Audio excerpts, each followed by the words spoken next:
he worked for 18 years at the West Vaco Pulp and Paper Company in Luke, Maryland.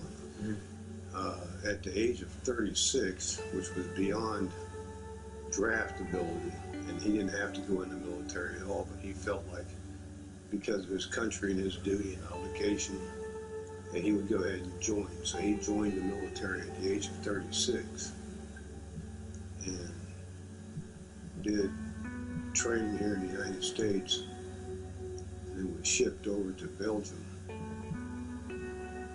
where his artillery company, gave fire support for the troops on the ground. And I guess they were in the middle of moving, and him and 10 other guys got separated from the unit. And they walked through knee-deep snow, just horrendously cold weather. And they made it to a village called Warworth. And once they got in the village of Warworth, this family took them in, the Langer family, Matthias Langer, took them in and gave them shelter and food. But there just so happened to be a sympathizer to the Germans in the village. And she went and told the Germans, hey, I know where some soldiers are hiding out at. So they went and hid in a barn so that the Langer family wouldn't get into trouble. While they were hiding in that barn, they also ran into a Nazi deserter who was also there.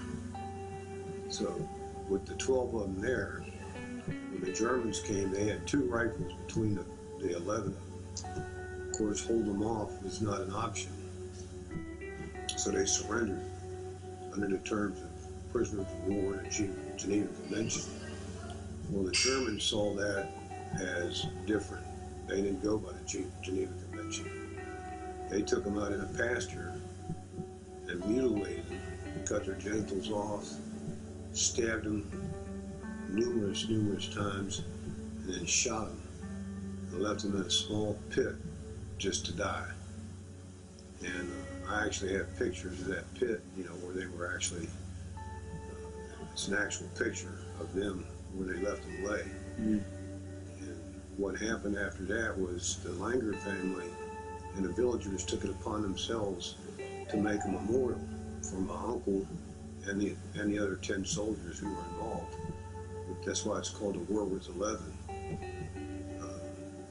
They erected a memorial to these guys. And then later on, as the money built up, they built a bigger and better memorial to Warworth 11 soldiers.